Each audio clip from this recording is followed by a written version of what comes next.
Welcome to the Instagram stories for Monday, September 18th. I'm your host, Daniel Hill. On Mondays, we break down what the head of Instagram shared on his Ask Me Anything, and today is no exception. So let's dive right in. First, let's talk about what to do when your account gets hacked. It is so frustrating when that happens. It's never personally happened to me, but I've had many friends reach out to me talking about this exact situation. It almost always happens because they are not using two-factor authentication, which is an extra step, admittedly, when you log in. Usually you get a text message or using some kind of two-factor authentication app, but it is well worth the time and energy to use the two-factor authentication app because when you do, it prevents this exact scenario. Anyway, the answer to the question, my account was hacked and I can't get back in, help please. If you've been hacked, go to instagram.com/hacked and follow the flow to try to get your account back, and make sure that once you do, you turn on two-factor authentication and use an authenticator app, not SMS, just to be super secure. A lot of good points there. The key takeaways are, number one, turning on two-factor authentication, and number two, instagram.com/hacked if it does happen to you. Next question, and I love this question, what's better, stories or reels? Now let's just talk about stories really quick. The people who are most likely to watch your stories are the people who already follow you.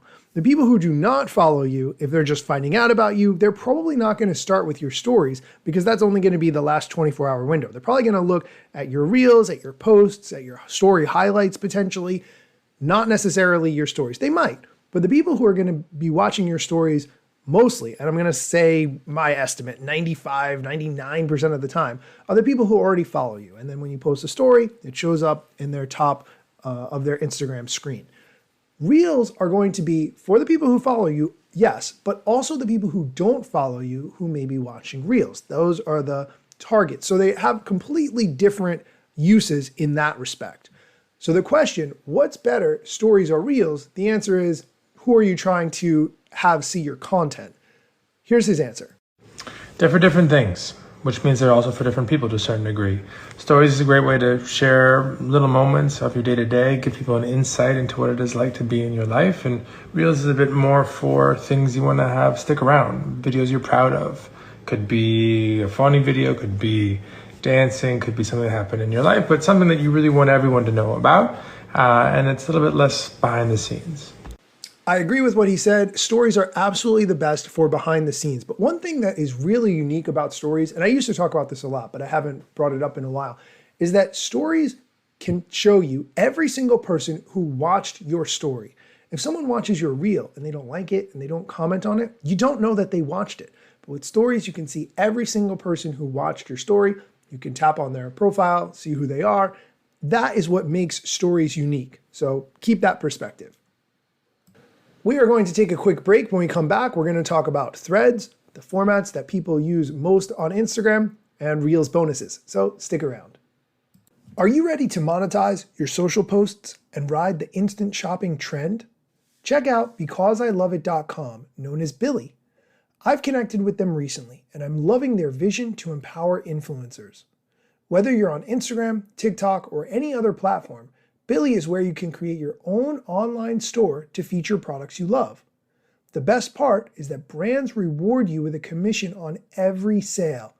Easy as that. Visit BecauseILoveIt.com/Daniel Hill to join Billy and get $100 in free credits to share with your audience. Head over to the link in the show notes to learn more and sign up. And we're back. The next question is really interesting, and it dives into something that we talk a lot about on this show, which is when you work very hard on a piece of content and not very many people see it. The question doesn't sound like it relates to this, but trust me, it does. The question is, what formats do people use most on Instagram? In answering that question, Adam Mosseri gets into a key point, which has to do more with the fact that content that gets shared in DMs gets seen by more people. So really, you're not trying to necessarily get it to blow up on the algorithm, on the Explore page. Instead, it's more about getting content that people share in the DMs because they're sending it to other people, and that's how it's going to be seen, which is sort of a completely different approach, I think, than how we normally think about it. Here's the answer to the question, what format do people use most on Instagram? And the key part comes at the end of this answer. So if you look at what people post to things like feed, they tend to post more photos than videos. But if you look at what people tend to like and interact with in feed, they tend to like more with videos than photos. So there's an interesting tension there.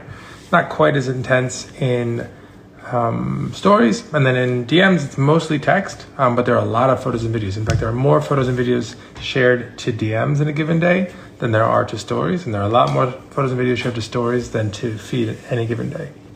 Did you catch what he said? It's all about the photo and video sharing to DMs. I'm going to encourage you to rethink your approach to Instagram, and I'm going to do the same thing, trust me. What can make this content so good that people have to share it in the DMs? Likely because it's going to be incredibly funny or entertaining. I think those are like the key components, but also something very educational that they want to share with others because they know somebody else needs to hear it. Rethink your approach based on that answer. That's my best suggestion. Next question. My reels are not pushed to non-followers. Why? This is a very frustrating experience that I can certainly relate to. Here's his answer.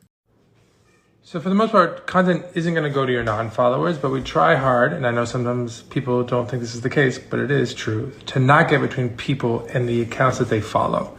One of the challenges is that maybe you have 100,000 followers and most of them didn't log on to Instagram this day, so they won't all see everything that you post. But there we always try to get out of the way.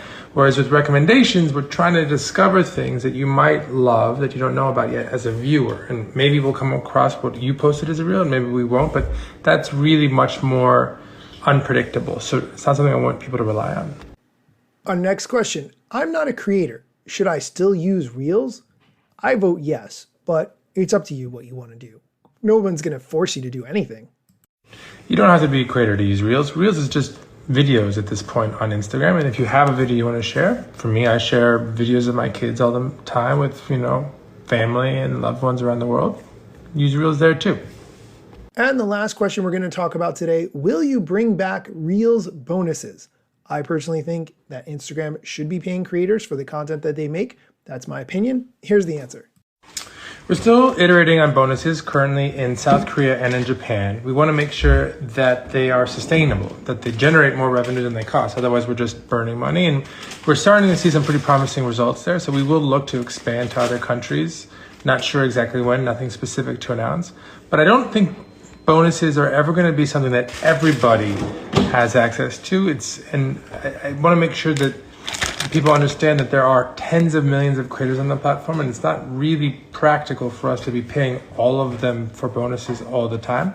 Though I would like to figure out how to define a more clear set of people who are eligible and get them access as quickly as possible once the program is sustainable.